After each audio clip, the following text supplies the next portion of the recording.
Dunyodagi eng aqlli 10 hayvon. Aqlliq degan bir abstrakt so'z, lekin aqlli harakatlarni asosla farqlantirguli bo'ladi. Sinchiq salonning bugungi temasi aql bo'linmasi yuqori hayvonlar qanchalik darajada aqlli? Endi olimlar mundaq bir tajriba ishlagan. Bir uzun probarkaga oz miqdorda suv quyib, bir parcha laylama yemeklikni silab, yerga yana ozroq ig'ir narsani qo'yib qo'ygan. Agar yemeklik yemoqchi bo'lsa, hayvonlar amal qilib suvni o'rlatish kerak. Qolgan oilasiga hayvonlar va o'zining sho'lgi suydigi bilan suvni yuqori ko'targan. Orangutan maymundan boshqa enotlar yemekliklarni muvaffaqiyatli suzib olgan yana bir hayvon hisoblanadi. Shunday bo'lib qolmasdan olimlar keyindan tajriba darajasini yuqori ko'targan. Yana ig'ir jismni kavak to'p va uyul to'pga ayirib qo'ygan. Enot bo'lsa darhol uyul to'pni tanlay olgan. Enotning bunday yuqori aql bo'linmasi haqiqatan olimlarni hayron qoldirgan. Chegara podichi ihti. Dunyodagi eng aqlli ixtiro deb taraflangan chegara podichi ihti har xil to'salg'udan o'tish musobaqasiga mohir. Hatto qo'l ishorasini farqlantirish orqali o'xshash bo'lmagan buyruqlarni farqlantira oladi. Afrika kulrang shotiti. Dunyodagi eng aqlli kulrang shotiti Alikes xo'jayin qarab so'yish talab qilyotdi. U optimal qo'zg'algan va olam kimisi qo'yib berilgan ovozni to'g'ri oladi. Yana shallash usuli orqali yemeklik tepishga mohir. Cho'shqa.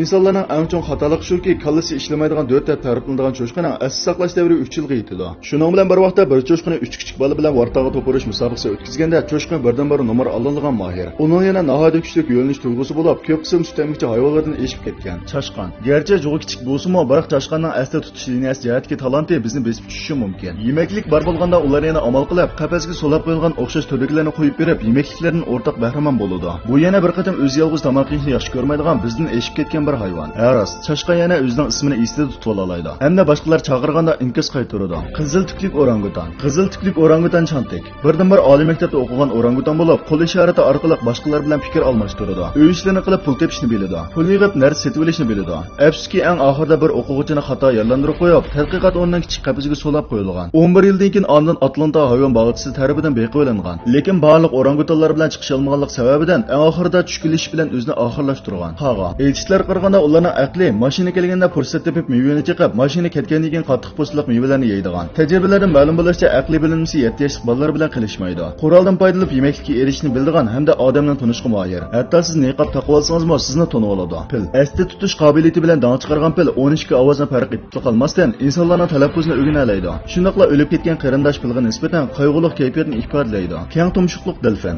Zerikishlikdan o'zi ko'pik bo'ylab o'ynaganini ko'rgandilar. Keng tumshuqliq delfinning aqliy iqtidorining odatdagidek emasligini yana bir qatim isbotlag'ili bo'ladi. O'xshashlar ularma aynakdagi o'zini tuniy oladigan hayvondir. Shimpanze. Albatta birinchi o'rin turgan jonliqni hammalar bilishinglar mumkin. Shimpanzening qisqa mazgillik asl tutish iqtidori hatto insonlardan kuchli bo'lib, insonlarning harakatini ko'zitadi. Qo'lidagi quroldan foydalanib masalani hal qilish iqtidori bor. Undaqda sizning nazaringizda eng aqlli hayvon nima? Qani inkosroni ko'rishaylik. Sinchiq salonni qo'shib olmagan do'stlarning qo'shib olishini umid qilamiz. Eng yangi sarxil mazmunlar Sinchiq salonida. Sinchiq salonning bu